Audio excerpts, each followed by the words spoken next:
طرح نہایت ہی قابل احترام عزت مآب عالی جناب محترم قبلہ مولانا سید شہریار رضا عابدی صاحب ہمارے ساتھ موجود ہیں، اور انشاءاللہ آج کی جو گفتگو ہے یہ بہت ہی فائدہ مند ہوگی آپ سب کے لیے۔ السلام علیکم قبلہ۔ جی وعلیکم السلام۔ قبلہ میں ہر روز کے نہایت ہی شکر گزار ہوں آپ کا کہ آپ اپنا قیمتی وقت ہمارے اس چینل کو دے رہے ہیں۔ قبلہ آج جو ہم نے عنوان رکھا ہے وہ ہے روزہ۔ تو جو میں پہلا سوال آپ سے کرنا چاہ رہا ہوں یہ ہے کہ روزہ کا معنی کیا ہے، ذرا اس پہ روشنی ڈال دیجیے۔ بسم اللہ الرحمن الرحیم، اللہم صلی علی محمد وعلی محمد۔ روزے کا جو ایک لغوی معنی ہے، ایک اصطلاحی معنی ہے۔ لغوی معنی ہے کسی چیز سے بھی رکنا، صحیح، یا کوئی چیز بھی رک جانا۔ مثال کے طور پر لغت میں کہا جاتا ہے سامت الخیل، کہ گھوڑے رک گئے ہیں۔ اسی طرح سے شرعی اعتبار سے ہے اپنے آپ کو روکنا، لیکن کن چیزوں سے، ان کا حکم پھر شریعت میں الگ سے بیان ہوا ہے، اور کن اوقات میں اپنے آپ کو روکنا ہے وہ الگ سے بیان ہوا ہے۔ بس شرعی اعتبار سے اس کے معنی ہو جاتے ہیں کہ وہ امور کے جو روزے کو باطل کرتے ہیں، ان چیزوں سے اپنے آپ کو روکنا۔ کب سے کب تک روکنا؟ ایک خاص ابتدا کا وقت ہے اور خاص انتہا کا وقت ہے۔ انتہا کا وقت ہے، ماشاء اللہ جی، بہت خوبصورت نہایت ہی آپ نے عمدہ جواب دیا۔ یعنی کہ کسی بھی چیز سے رکنا اس کا لغوی معنی ہے، اور اگر شریعت میں نگاہ کی جائے، شریعت سے دیکھا جائے دین کیا کہتا ہے، یعنی کہ ہر چیز، یعنی اس چیز سے رکنا جسے روزہ یعنی دین نے منع کی ہے کہ یہ چیزیں آپ نہیں کھا سکتے یا نہیں پی سکتے، کن کن چیزوں سے دور رہنا ہے، اجتناب کرنا ہے۔ قبلہ ذرا روشنی ڈالیے کہ روزے کا جو مرتبہ و آثار جو ہے اس پر ذرا روشنی ڈال دیجیے، اور ساتھ ہی میں بیان کروں گا کہ فلسفہ بیان کرتے ہیں قرآن و حدیث کی روشنی میں بھی۔ ارشاد خداوند تبارک و تعالیٰ ہے، یا ایھا الذین آمنوا کتب علیکم الصیام کما کتب علی الذین من قبلکم لعلکم تتقون، کہ اے ایمان والوں تم پر روزوں کو واجب قرار دیا گیا ہے جس طرح سے تم سے پہلی امتوں پر واجب قرار دیا گیا تھا تاکہ تم تقوی اختیار کرو۔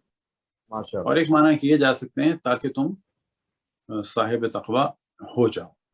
ہو جاؤ۔ تو اصل میں تقوی کے معنی بھی یہی ہیں کہ بچنا۔ جی، اچھا، روزے میں در حقیقت ایک پریکٹس ہوتی ہے گناہوں سے بچنے کی، واہ، ماشاء اللہ، کیونکہ روزے میں جن چیزوں سے ہم بچتے ہیں وہ سب کی سب عام حالات میں حرام نہیں ہے۔ بس روزے میں کچھ وہ چیزیں ہیں کہ جو عام حالات میں حرام ہیں، اور کچھ وہ چیزیں ہیں کہ جو عام حالات میں حرام نہیں ہیں۔ وہ چیزیں کہ جو حرام ہیں ان سے تو ہمیں اپنی پوری زندگی میں بچنا ہی ہے، اور وہ چیزیں کہ جو حرام نہیں ہیں، مثال کے طور پر کھانا پینا ہو گیا یا جائز جنسی لذت ہو گئی، تو اس کے ذریعے سے انسان کو ایک کمانڈ حاصل ہوتی ہے اپنے نفس کی مخالفت کی۔ لہٰذا اس ماہ رمضان میں یا ان روزوں کے ایام میں کتنے ہم میں سے ایسے ہیں کہ جو، یعنی کتنے سے مراد کتنی بڑی تعداد ہے کہ جو 45 ٹیمپریچر میں، 42 ٹیمپریچر میں، پھر اس کے بعد باورچی خانوں میں اور کارخانوں میں اور باہر کھڑے ہوئے بھوک اور پیاس کو برداشت کرتے ہیں۔ جی بالکل ایسے ہی۔ اب اگر ہم اللہ کے حکم کے لیے، اللہ کے حکم پر عمل کرتے ہوئے پانی پینے سے اور کھانے سے بچ سکتے ہیں، تو اس کے معنی یہ ہے کہ ہمارے پاس طاقت ہے اور ہم میں ایک ایبلٹی ہے کہ ہم عام حالات میں بھی گناہوں سے بچ سکیں۔ اور یہ چیز در حقیقت ہمارے نفس کو مضبوط کرتی ہے، ارادے کو مضبوط کرتی ہے، اور ہمیں انڈر اسٹیمیٹ اپنے آپ کو نہیں کرنے دیتی، کیونکہ عام حالات میں ہم سوچتے ہیں یار ہم نہیں بچ سکتے گناہ سے، لیکن یہاں پر ہمیں اپنے آپ کو دیکھنا چاہیے کہ نہیں، ہم کیوں نہیں بچ سکتے۔ میں وہی ہوں کہ جو 18 گھنٹے پانی نہیں پیتا، میں وہی ہوں کہ جو 15 16 17 18 گھنٹے اور بعض جگہ اسکینڈینیویا کنٹریز میں 19 گھنٹے میں وہی ہوں کہ جو پانی نہیں پیتا، کھاتا نہیں ہوں. تو اس کے معنی یہ ہے کہ میں ایک عام انسان نہیں ہوں اور میں عام حالات میں بھی اپنے آپ کو کنٹرول کر سکتا ہوں. میں جب کنٹرول کرنا چاہتا ہوں تو کر لیتا ہوں، جب نہیں کرنا چاہتا تو نہیں کرتا. بس ایک عام آدمی جو 15 16 17 18 گھنٹے کھاتا پیتا نہیں ہے، تو کیا اگر ایک حرام کھانا سامنے ہو تو کیا وہ اپنے آپ کو روک نہیں سکتا؟ بالکل روک سکتا. بالکل روک سکتے ہیں. تو یہ ایک پریکٹس ہے در حقیقت. ماشاء اللہ ماشاء اللہ. یہ بہت ہی قبلہ نہایت. اس میں ایک میں لفظوں کا اضافہ کرتا چلوں کہ اپنے سننے والوں کے لیے کہ قبلہ نے بیان کیا ہے کہ انسان کے پاس طاقت ہے کہ وہ حرام سے بچ سکے. اگر ماہ رمضان المبارک میں وہ ہر وہ چیز جو حرام ہے اسے ترک کر سکتا ہے، چاہے حلال ہے اسے بھی ترک کر دیتا ہے. وہ تنہا ہوتا ہے صبح سے لے کر شام تک. اگر مزدور ہے تو مزدوری کر رہا ہے، کام کر رہا ہے، دھوپ میں ہے، گرمی میں ہے، شدت برداشت کر رہا ہے ان تمام چیزوں کی، لیکن وہ روزہ اپنا توڑتا نہیں کیونکہ اس کا رشتہ خدا سے. وہ خالص اللہ کے لیے کام کرے. وہ جانتا ہے کہ میں تنہائی میں کھانا کھاؤں گا کوئی دیکھے گا نہیں مگر خدا کی ذات میں دیکھ رہی. اسی طرح انسان کی زندگی میں چینجنگ آتی ہے کہ لازم نہیں کہ انسان ماہ رمضان میں یہ کام کرے. ماہ رمضان کے بعد میں بھی آپ حرام سے بچیں. جو چیزیں دین حرام قرار دی اس سے انسان کو دور رہنا چاہیے. جی قبلہ ساتھ یہ بیان کیجیے گا کہ شرائط روزہ و شرائط وجوب روزہ سے کیا مراد ہے، اس میں فرق کیا ہے؟ دیکھیں، شرائط وجوب روزہ سے مراد یہ ہوتی ہے کہ وہ شرائط کے جن کے بعد ہم پر روزہ واجب ہو جائے گا. جی ٹھیک ہو، بہتر اور ہو گیا. شرائط روزہ سے مراد ہوتی ہے یا وہ شرائط کے جن کے ذریعے سے روزہ صحیح ہوگا. صحیح، ماشاء اللہ. اب مثال کے طور پر روزہ واجب ہونے کی شرائط میں سے کیا ہے؟ بالغ ہونا ہے، عاقل ہونا ہے، اور اسی طرح سے صحت مند ہونا ہے، ایسی صحت کے جس میں وہ روزہ رکھ سکے اور جان کا خطرہ. نہایت معذرت کے ساتھ میں آپ کی بات کر رہا ہوں. یہ جو بالغ ہے یہ یعنی لڑکا ہے چاہے لڑکی، کس سن میں ہو جاتے ہیں؟ شریعت اس کے بارے میں کیا کہتی ہے؟ لڑکی 9 سال کے بعد، لڑکا 15 سال کے بعد. 15 سال مکمل ہو جائیں قمری. اچھا قمری، جی قمری. یہ والے جو ہیں عیسوی نہیں ہیں. جی جی، کیونکہ یہ تقریباً 11 دن بڑے ہوتے ہیں. صحیح. تو اس میں ہمیں چاند کے حساب سے کرنا ہوگا. جی بہتر. اور مردوں کے لیے جو ہے وہ 2 اور الگ شرائط ہیں.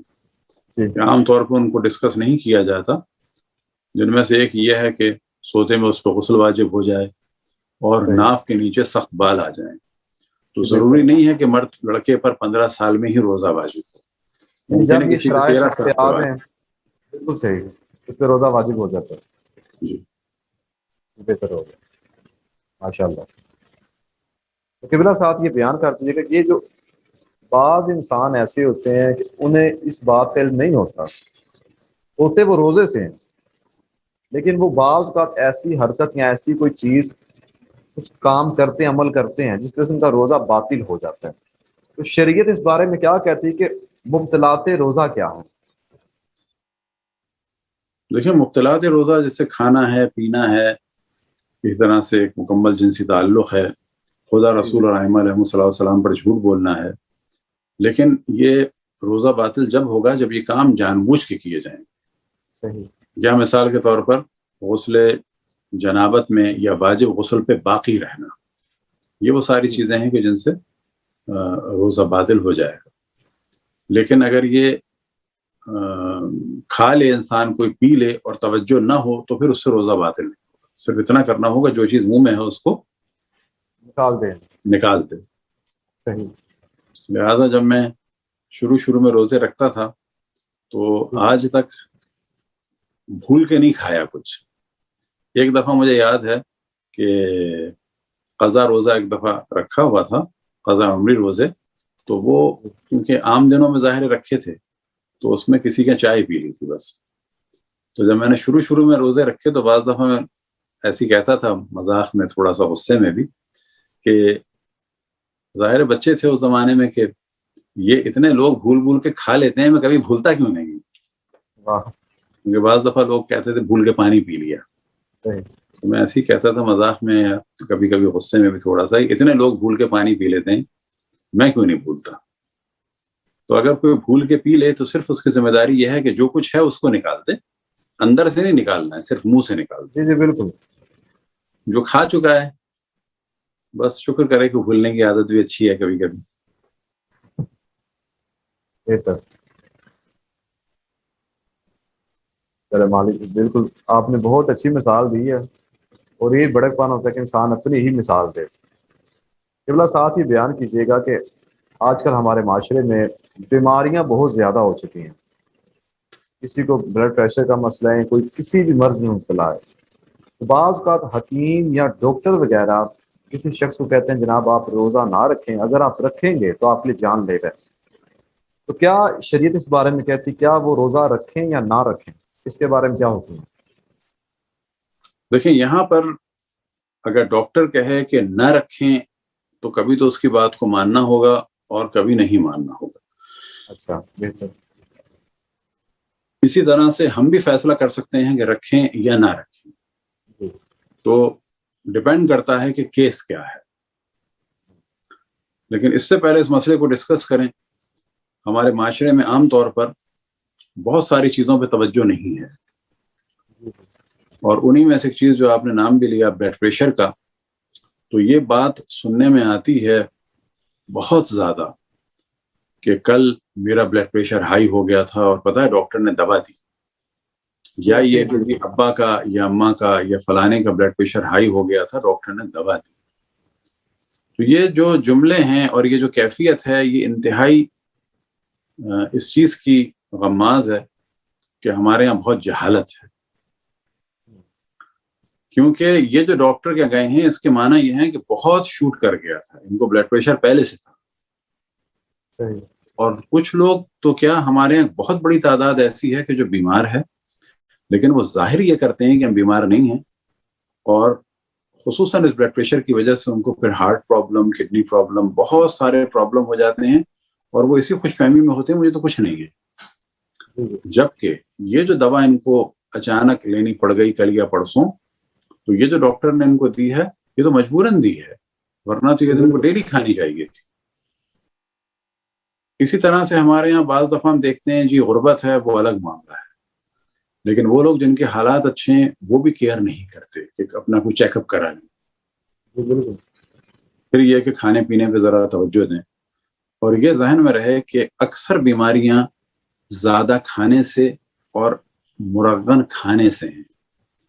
جتنے لوگ کھانے سے مر رہے ہیں، بیماریاں لگے گی، جتنا لوگ اچھا کھانے سے مر رہے ہیں اتنا بھوکا رہ کے نہیں مر رہے ہیں. صحیح بالکل. لہذا بعض دفعہ جو لوگ کہتے ہیں کہ جی بیماریاں بھی زیادہ، کہ غریب لوگ جو ہیں ان کی بیماریاں نہیں ہیں، اس کی ایک وجہ یہ ہے کہ وہ اتنی زیادہ مرغن چیزیں نہیں کھا رہے ہیں، اور اگر کھا رہے ہیں تو پھر اتنا چل رہے ہیں. یعنی ایک آدمی نے اگر کھایا ہے پھر اس کے پاس ٹکٹ کے پیسے نہیں ہیں، یا یہ کہ وہ پیدل ہی چلتا ہے، تو وہ بالآخر کیلوریز کو برن بھی کر رہا ہے. لیکن وہ آدمی کہ جو کھائے جا رہا ہے ٹیبل پہ بیٹھ کے، پھر اس کے بعد جو ہے فرمائش کر کے کھا رہا ہے، اور جو کھا کھا کے تھک گیا ہے، تو پھر وہ کہہ رہا ہے کہ جو میری طبیعت بھاری ہو رہی ہے اب مزید کیا کھاؤں جو طبیعت بھاری نہ ہو. واہ. اور پھر اس کے بعد جو ہے وہ ہلنے کو بھی تیار نہیں ہے. تو اسی قسم کے لوگوں کے یہاں زیادہ ہم بات ہوتی. تو ایک ہی شعور ڈیولپ ہونا چاہیے کہ بیماری کے بارے میں، ان چیزوں کے بارے میں جانا چاہیے. آج ہی بات ہو رہی تھی ہمارے ایک دوست سے کہ، اور یہ چیز میں نے بھی دیکھی کہ جب ہم ڈرائیور لائسنس رینیو کرانے کے لیے کبھی گئے ہیں، تو ایک دفعہ مجھے یاد ہے کہ امریکہ میں ایک بزرگ خاتون تھی جو واکر پکڑ کے آ رہی تھی، تو اس کے لیے میں نے دروازہ بھی کھولا اور اس کو راستہ بھی دیا. تو اس نے خیر شکریہ بھی ادا کیا. بعد میں بڑے فخر سے کہا کہ ناؤ آئی ایم 90 اور رینیو کرانے آئی ہے ڈرائیور لائسنس کو. واکر پہ ہے، یعنی اس ایج میں بھی. ہاں وہاں آپ کو اچھے خاصے ایسے لوگ ملیں گے، اور ان کا لائسنس جو ہوتا ہے وہ ان لمیٹڈ ہوتا ہے، کیونکہ ان کی ڈیٹ نہیں ہوتی. ظاہر 90 والے کو کیا ڈیٹ دیں کب ایکسپائر ہوگا، لیکن ان کو ہر سال آنا ہوتا ہے صرف ایک چیک اپ کرانے کے لیے کہ ان کو لائٹ وغیرہ صحیح نظر آ رہی ہے نہیں آ رہی. تو ہم لوگوں کے یہاں جو ہے اپنے آپ بہت جلدی ہار جاتے ہیں، اور ایک اس کی وجہ یہ ہے کہ بالکل بھی کھانے پینے کا ان چیزوں کا شعور نہیں ہے. اسی طرح سے ایک چیز وہ کہ موضوع نہیں ہے، اس کو میں نے ویکسین اور دیگر موضوعات میں بھی ڈسکس کیا جو کووڈ کے تھے، کہ ایک چیز ہمارے یہاں عام طور پر بڑی فخر سے کہی جاتی ہے کہ جو بالکل غلط ہے اور شاید بعض دفعہ حرام، شاید بعض دفعہ حرام، وہ چیز کیا ہے کہ جی ہم اینٹی بایوٹک نہیں لیتے، ہمارے گھر میں کوئی اینٹی بایوٹک نہیں لیتا. آپ ہوتے کون ہے فیصلہ کرنے والے کہ آپ اینٹی بایوٹک نہیں لیتے یا آپ کے گھر والے نہیں لیتے؟ کیونکہ بعض امراض ایسے ہوتے ہیں کہ 1-2 گھنٹے میں اینٹی بایوٹک ضروری ہو جاتی ہے اور اس کے بعد 3-4 گھنٹے بعد دوسری ڈوز ضروری ہے، ورنہ مر جائے گا انسان. تو یہ ضمناً گفتگو تھی کہ ہمارے یہاں بہت ساتھ میں یہاں پہ اس ایک میں سوال میں آپ سے کرنا چاہ رہا ہوں آپ کی بات میں سے، کہ یہ جو آج کل کرونا وائرس کا سلسلہ ہے، اس میں جو ویکسین لگائی جا رہی ہے، کیونکہ بعض حضرات ایسے ہمارے وہ کہتے ہیں کہ جناب ہم صبح سے لے کر فار ایگزامپل صبح 8 بجے سے لے کر شام 5 بجے تک ہاسپٹل والے ویکسین لگا رہے ہیں، لیکن ہمیں چھٹی جو کام سے ہوتی ہے، ہم گھر سے جاب سے فری ہو کے گھر آتے ہیں، وہ آتے ہیں 7 بجے. اب بعض لوگوں کا سوال یہ ہوتا ہے کیا روزے کی حالت میں ہم دن میں کیا وہ ویکسین کروا سکتے ہیں؟ روزے کی حالت میں ویکسین بھی لگا سکتے ہیں، انجیکشن بھی لگوا سکتے ہیں، بلڈ بھی لے سکتے ہیں، بلڈ دے بھی سکتے ہیں، بلڈ نکلوا کے لیبارٹری میں ٹیسٹ بھی کرا سکتے ہیں، کوئی کسی قسم کا پرابلم نہیں ہے. جی بہتر، یہ آپ نے بہت ہی مسئلہ حل کیا، کیونکہ ہمارے زیادہ تر جو سی عوام ہے ان کے یہی سوال ہوتے ہیں کہ کیا میں بلڈ دے سکتا ہوں یا لے سکتا ہوں، کوئی ایسا معاملہ ہو تو آپ نے بالکل دے بہت ہی عمدہ سکتے ہیں. جواب دیا. اب وہ بعض دفعہ لوگ دیکھیں گے ایسا کام کرنا جس سے کمزوری ہوتی ہو، یا منہ میں خون نکلوانا یا خون دینا مکروہ ہے، ایسا کوئی کام کرنا جس سے خون نکلے مکروہ ہے، لیکن کب کہ جب کمزوری ہوتی ہو. ہاں منہ میں خون نکلے تو یہ مکروہ ہے، کیا مراد نہ کیا جائے تو بہتر ہے. تو پبلک کو یہ پتہ ہونا چاہیے کہ حرام کے معنی کیا ہے اور مکروہ کے معنی کیا ہے. حرام کے معنی یہ ہے کہ کام نہیں کرنا ہے، مکروہ کے معنی ہے یہ کہ نہ کریں تو بہتر ہے، کر لیں تو کوئی حرج نہیں. بس اگر کوئی ماہ رمضان میں اپنے دانت وغیرہ صحیح کرانا چاہے، روٹ کینالنگ کا کام ہو، دانت نکلوانا ہو یا درد شدید ہو، تو کیا کرے؟ روزہ چھوڑے یا دانت کا کام کرائے، یعنی روزہ رکھ کے دانت اپنے جو بھی کام ہے کرائے. صرف یہ کہ پانی یا خون اس کو نگلنا جان بوجھ کے حرام. لیکن جتنے بھی ڈینٹسٹ ہیں ان کا سکر لگا ہوا ہوتا ہے، وہ سک کرتے رہتے ہیں. اب مثال کے طور پر انسان اس طرح کام کرا رہا ہے، وہ سکر لگا ہوا ہے، اب اگر ذرا سی ضرورت ہو تو اشارہ کر کے بیٹھ کے خود اپنے ہاتھ سے سک کریں اور ٹیشو پیپر وغیرہ سے پہنچ لیں، کوئی کسی قسم کے روزے کا پرابلم نہیں ہوگا. ماشاءاللہ.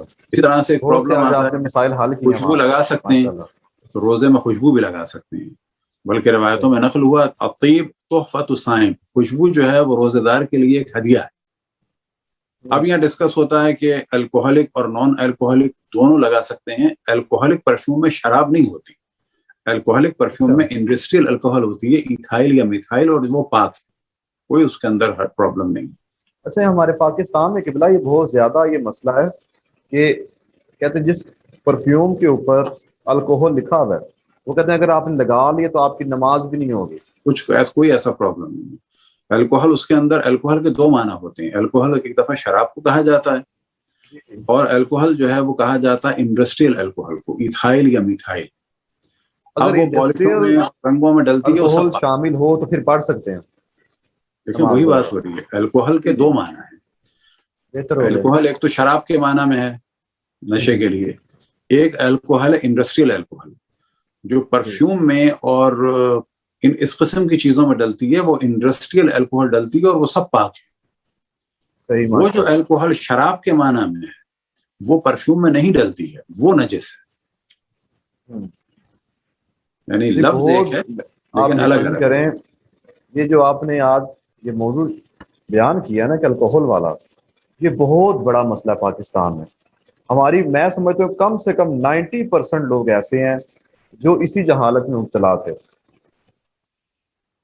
ان کو تو میں کہتا ہوں کہ اگر ابھی بھی بات سمجھ میں نہ آئے تو اپنے قیمتی پرفیوم ہمیں دے دیں، ہم آپ کو بھی عطر دے دیں گے.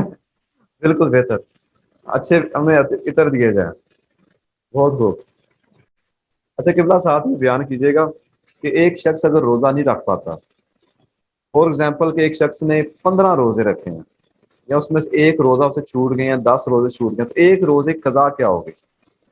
ایک روزے کی قضا ایک ہوگی، اگر ایک روزے کی قضا ایک ہوگی اگر وہ کسی مجبوری کی وجہ سے چھوٹا ہے، لیکن اگر گناہ کرتے ہوئے چھوٹا ہے تو پھر ایک قضا رکھنی ہوگی اور پھر یا 60 مسکینوں کو الگ الگ کھانا کھلانا ہوگا.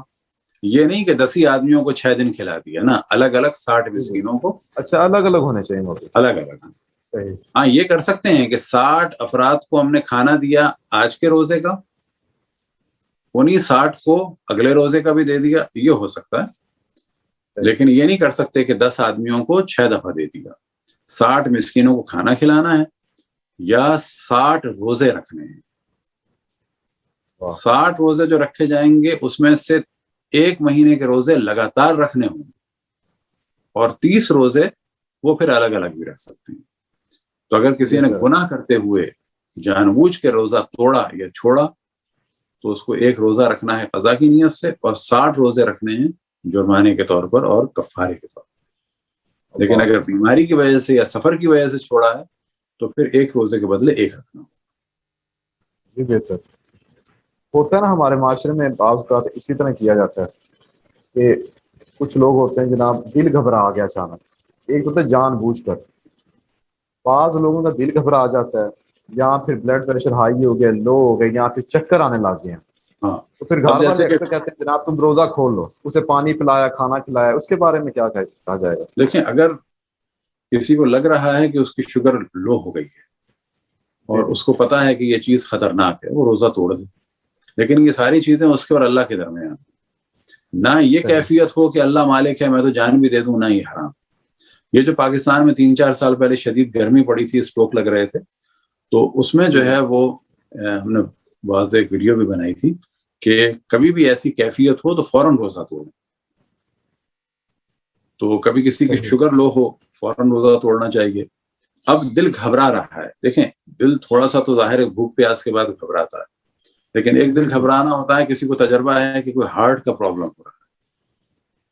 تو اب اگر وہ سمجھتا ہے تو وہ توڑ دے، بعد میں اس کو 1 دن کا روزہ یعنی 1 روزہ رکھنا ہوگا. لیکن محض یہ کہ مجھے کمزوری ہو رہی ہے تو روزے میں تھوڑی سی کمزوری ہوتی ہے، یا بھوک لگ رہی ہے یا پیاس لگ رہی ہے. ہاں اب پیاس ناقابل برداشت ہو کہ جس میں جان جانے کا خطرہ ہو یا انتہائی ناقابل برداشت قسم کی ہے تو وہ پھر الگ موضوع. یا یہ کہ کوئی حاملہ ہے، حاملہ خاتون کو روزے رکھنے ہوں گے، لیکن اگر بچے کے لیے خطرناک ہے یا کسی کو اتنی الٹیاں آتی ہیں کہ بالکل نہال ہو جاتی ہے اور پھر اس کے بعد ظاہر پانی پینا ہوتا ہے تو وہ پھر اس روزے نہیں رکھیں گے. ان کو پھر 1 روزے کے بدلے 1 ہوگا، 4 روزوں کے بدلے 4 ہوں گے. کفارہ نہیں. کفارہ جب ہوتا ہے جب انسان صحیح و سالم ہو اور اللہ کی مخالفت کرتے ہوئے گناہ کرتے ہوئے روزہ دے. ماشاءاللہ بہتر ہو گیا. یہ آج آپ بہت سی، میں سمجھتا ہوں کہ آج وہ پہلو آپ نے بیان کیے ہیں جو عام انسان علم میں نہیں تھی چیزیں. ویسے قبلہ ایک سب سے جو مہم مسئلہ ہے وہ ہمارے ہاں یہ ہوتا ہے. البتہ ایک بات سوری ابھی بات کر رہی ہے جی روزوں کے مسائل کے بارے میں، انشاءاللہ اگلے سال جب اللہ توفیق دے تو روزوں کے مسائل اصول ہیں، میں ہمیشہ اس کو ڈسکس کرتا ہوں، 16-17 شعبان سے ڈسکس کرنے چاہیے. جی بہتر ہے، بالکل صحیح فرما رہے ہیں تاکہ ماہ رمضان کا پہلا روزہ ہی صحیح روزہ. بالکل. اب اگر روزے کے مسائل پہلی رمضان سے بیان ہوں گے تو ممکن ہے کہ ایک موضوع 15ویں رمضان کو ڈسکس ہو اور ایک انسان کہے کہ اوہو یہ تو مجھے آج پتا چلا 15 روزے تو غلط ہو گئے. تو اصولاً شعبان کے مہینے میں اسی طرح سے اگر بیچ میں کبھی توجہ ہو تو اس وقت، لیکن 15-16 شعبان سے تو ضرور شروع ہو جانے چاہیے ماہ رمضان کے مسائل، اور پھر ان کی تکرار دوبارہ جو ہے وہ پھر پہلی رمضان سے ہو، یعنی ٹی وی وغیرہ کی حد تک. لیکن ہم بھی جہاں پر کراچی میں پہلے درس دیتے تھے انشاءاللہ قبلہ آپ کی باتوں تو پہ ہمیشہ ہم اس کو 16-17 شعبان سے اس موضوع کو شروع کرتے تھے، کیونکہ واجب ہے مومنین پر کہ وہ روزہ رکھیں ایک، لیکن یہ ساتھ میں واجب ہے کہ وہ روزہ ان کا صحیح ہو، اور صحیح روزہ رکھنے کے لیے ان کو علم ہو تو پھر وہ صحیح روزہ رکھیں. جی آپ کی بات کر گئی تھی، فرمائیں. جی قبلہ میں یہ عرض کر رہا تھا کہ جیسے ہمارے معاشرے میں بعض حضرات جو سے ہوتے ہیں ان کا تعلق ڈرائیور ہوتے ہیں گاڑی چلاتے ہیں کسی کمپنی کی یا پھر اپنی گاڑی چلا رہے ہیں، وہ ہر روز کی بنیاد پہ اپنے شہر سے دوسرے شہر جاتے ہیں اور سفر میں رہتے ہیں ہمیشہ. تو یہ لوگ کہتے ہیں جناب ہم روزہ نہیں رکھیں گے، یہ 100 بہانے بناتے ہیں. ان کے بارے میں شریعت کیا کہتی ہے؟ کیا یہ روزہ رکھیں گے یا نہیں رکھیں گے؟ جو لوگ جن کا کام ہی سفر کرنا ہے، یا جو لوگ کثیر السفر ہے، اور کثیر السفر کے بارے میں یہ ہے جو کم سے کم ہفتے میں 3 دن سفر کرتے ہیں. اب صحیح. چاہے یہ ڈرائیور ہوں، یا مثال کے طور پر کوئی عملہ ہے کہ جو کسی شپ پر کام کر رہا ہے، چاہے یہ کوئی ایئر کرو ہو، ایئر ہوسٹریس ہوں، یا پرسر ہوں، یا پائلٹ ہوں، یا ریلوے میں کام کرنے والے ہوں، یا مثال کے طور پر یہ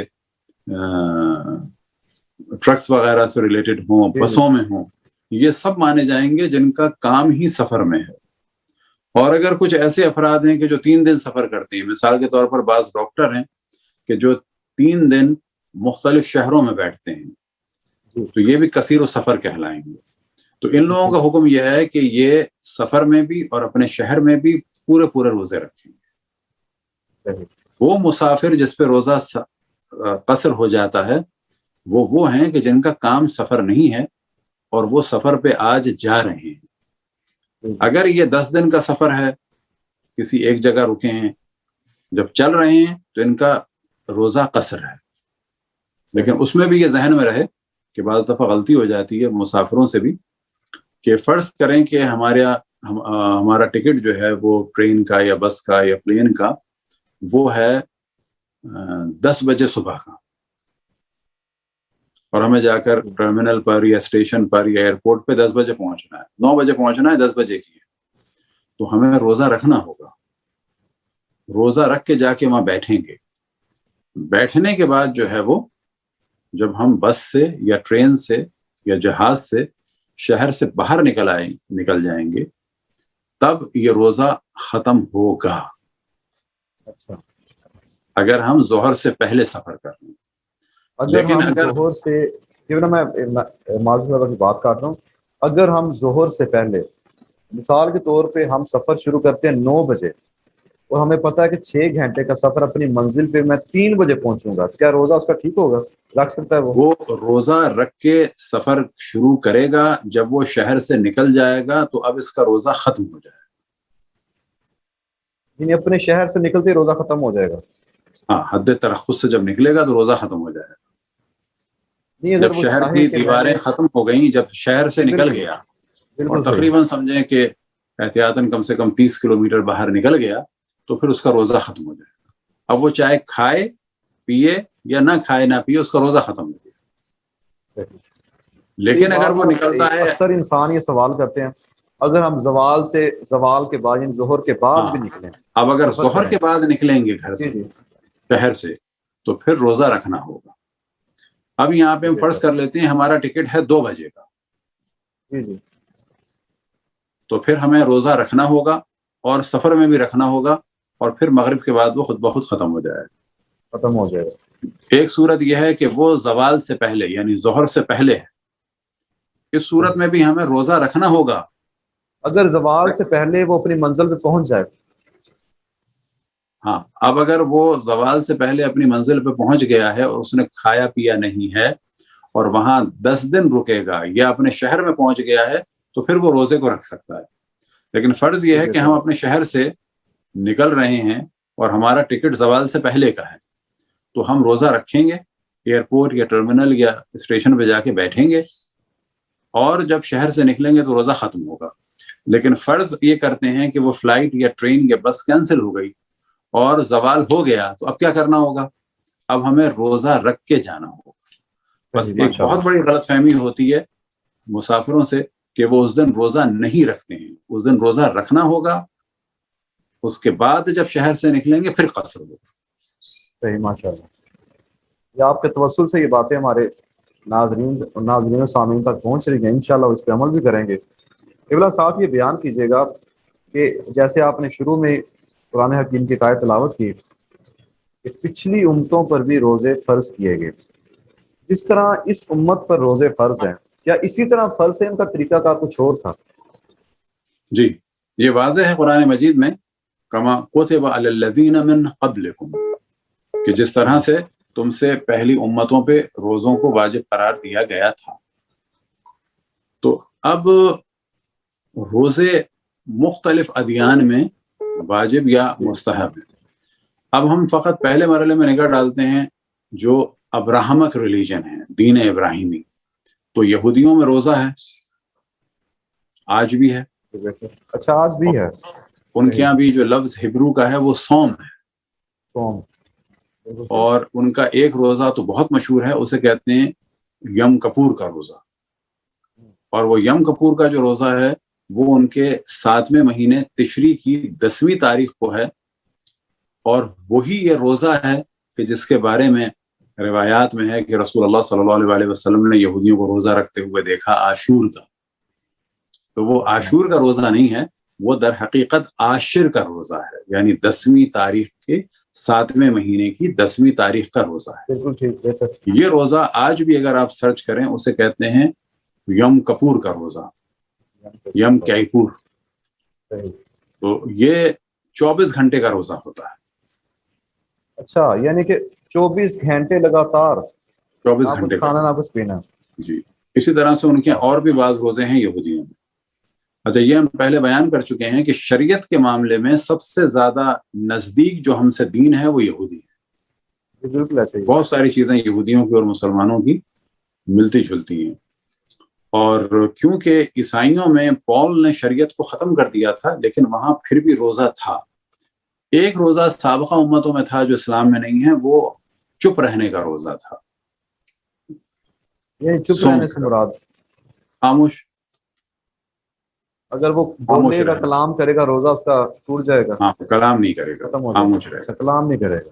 اچھا, اسی طرح سے آج بھی عیسائیوں میں بعض روزے ہیں اور کچھ لوگ رکھتے ہیں 40 دن کے, لیکن وہ اس قسم کے نہیں ہوتے. اس میں وہ کوئی چیز چھوڑ دیں گے, مثال کے طور پر سگریٹ چھوڑ دیں گے, چائے چھوڑ دیں گے, کافی چھوڑ دیں گے, میٹھا چھوڑ دیں گے, گوشت چھوڑ دیں گے, یا فلانی چیزیں. تو اس قسم کے روزے بھی ابھی ان کے یہاں بعض جگہ موجود ہیں. اور وہاں پر بھی پریکٹس یہی ہوتی ہے کہ یہ جو ہم چیز چھوڑ رہے ہیں یہ ہمارے نفس کو مضبوط کر رہی ہے اللہ کے لیے, ہم اس چیز کو چھوڑ رہے ہیں اتنے دن کے لیے, اتنے ٹائم کے لیے. اسی طرح سے ہندوؤں میں روزہ ابھی بھی ہے, وہ برت کہلاتا ہے, اور اس کے بھی ان کے الگ سلسلے ہیں. تو روزے کا جو کانسیپٹ ہے وہ مختلف ادیان میں تھا اور ہے, اور عموماً اس کو سمجھا جاتا تھا سبب کہ اس سے دل نورانی ہو جاتا ہے. ایک تصویر جو بعض دفعہ بدھا کی لوگوں کو نظر آتی ہے کہ وہ اس طرح سے بیٹھے ہوئے ہیں اور پسلیاں نظر آ رہی ہیں, تو ساری زندگی ان کی پسلیاں نظر نہیں آتی. یہ تصویر ان کے خاص زمانے کی ہے کہ کیونکہ وہ ایک مالدار آدمی کے, ایک ذمہ دار کے یا راجا کے بیٹے تھے, تو جنگلوں میں جانے کے بعد جب بہت زیادہ معرفت خدا کا شوق ہوا تو اس طرح سے بھوکا رہے, اور بعد میں ان کو اس بھوک کے ذریعے سے اللہ کی ایک نورانیت کا احساس ہوا تھا کہ جس کو کہا جاتا ہے اشراق. تو روزے کا کانسیپٹ اچھے خاصے ادیان میں ہے, اور خصوصاً عیسائیوں میں اور یہودیوں میں. جیسا کہ ہم نے عرض کیا کہ یہودیوں میں فقہی اعتبار سے یہودی اور اسلام کافی قریب ہیں, کیونکہ یہ ایک ہی ہے, دین ابراہیم. ماشاءاللہ, بہت ہی آپ نے بہترین وضاحت کی ہے, اور تمام اتنے مذاہب آج کے ہیں ان پہ آپ نے روشنی ڈالی ہے, ان کے روزے کیا ہیں, کیسے ہیں, کس طرح ہیں. اور یہ بہت علمی گفتگو ہے, یقیناً ہمارے سننے والوں کے علم میں بہت زیادہ اضافہ ہو رہا ہے, کیونکہ وہ چیزیں آج آپ نے بیان کی ہیں جو ممکن آج سے پہلے بہت سے لوگوں نے نہ سنی ہو. آج کی اس نشست کا میں آخری سوال آپ سے کرنے لگا ہوں کہ آخر میں بس یہ بیان کر دی کہ احادیث کی روشنی میں اس روزے کی فضیلت کیا ہے؟ دیکھیں, احادیث سب سے پہلی چیز کہ یہ واجب ہے, نفس کے کنٹرول کے لیے ہے. اور ایک حدیث ہے کہ روزہ میرے لیے ہے اور میں ہی اس کی جزا ہوں, یعنی اللہ سبحانہ و تعالیٰ کا ارشاد ہے الصوم لی, کہ صوم میرے لیے ہے اور میں ہی اس کی جزا ہوں. یعنی عبادات میں خداوند تبارک و تعالیٰ کچھ دیتا ہے, اور جب انسان روزہ رکھتا ہے تو در حقیقت اسے خدا مل جاتا ہے. خدا ملنے سے مراد کیا ہے؟ یعنی قرب خداوند تبارک و تعالیٰ. اور یہ جو کہا جاتا ہے کہ خود ماہ سیام جو ہے وہ ضیافت ہے اللہ سبحانہ و تعالیٰ کی. تو یہ ضیافت فقط کھانے والی نہیں ہے، وہ تو ہم ساری زندگی اور ساری دنیا جو ہے اللہ کی مہمان اور ہمیشہ ہی اللہ کا کھاتے ہیں، کوئی افطار میں نہیں کھاتے. اصل جو ضیافت ہے وہ یہ اللہ کی جانب سے نورانیت کی ہے کہ ہم اللہ کے لیے بھوکا رہتے ہیں، اللہ کے لیے بہت ساری چیزوں کو کنٹرول کرتے ہیں، اور اس کے بعد اللہ کے ہم مہمان بنتے ہیں. خاص قسم کا اشراق اور نورانیت اور صفائے باطن یعنی اندر کی ایک طہارت اور خاص مقامات ملتے ہیں. در حقیقت ہم ان چیزوں میں اللہ سبحانہ و تعالیٰ کے مہمان، نہ فقط کھانے پینے، وہ تو ہمیشہ ہے کھانے سب کے، پینے میں نہیں، بالکل صحیح فرما رہے ہیں. البتہ وہ بھی اللہ کا ہے. ہر چیز جب انسان کھائے تو اللہ کا شکر ادا کرے، اور وہ شکر بھی کئی طرح کا ہو کہ اس نے ہمیں ایک تو دیا اور ہم کھا رہے ہیں، ان ساری چیزوں میں شکر ہے. ماشاءاللہ. اچھا قبلہ، میں نہایت ہی معذرت کے ساتھ، یہ بہت سے لوگ ایسے ہوتے ہیں آج کل، یہ ٹوٹکے وغیرہ چل رہے ہوتے ہیں. آپ سوشل میڈیا پہ ہر کسی نے پیج بنا کے اپلوڈ کیا، آپ یہ چیز کھائیں آپ کو روزہ محسوس نہیں ہوگا، آپ یہ چیز کھائیں، یہ کام کریں، وہ کام کریں، سحری میں یہ چیز کھائیں گے آپ کو روزہ محسوس نہیں ہوگا، پیاس نہیں لگے گی. یہ جو لوگ ٹوٹکے کرتے ہیں، اس کے بارے میں کیا حکم ہے؟ یہ کرنا چاہیے نہیں کرنا چاہیے؟ دیکھیں، اپنے اپنے تجربے ہوتے ہیں، اور ان کو اگر انجام دیا جائے تو کوئی حرج بھی نہیں ہے، لیکن ہاں کوئی دوائیں وغیرہ استعمال نہیں کرنی چاہیے جب تک کہ ضرورت نہ ہو. کیونکہ روایات میں میڈیسن استعمال نہ کی جائے اس طرح کہ دوا کو، کوئی بھی دوا ہو، چاہے وہ ہومیوپیتھک ہو یا ایلوپیتھک ہو یا طب کی ہو یا آرگینک ہو، کوئی بھی دوا، کسی بھی دوا کو روایتوں میں آیا ہے کہ غذا نہیں بنانا چاہیے. اب یہ اگر انسان مثال کے طور پر مثلا میں بھی اس مسئلے کو کہتا تھا کہ برش جو ہے وہ کرنے کے بعد کوشش کی جائے کہ فوراً افطار کے بعد یا سحری سے پہلے فوراً ہی نہ کیا جائے، کیونکہ اس کے بعد منہ بہت خشک ہو جاتا ہے اور بچوں کے لیے روزہ مشکل ہو جاتا ہے.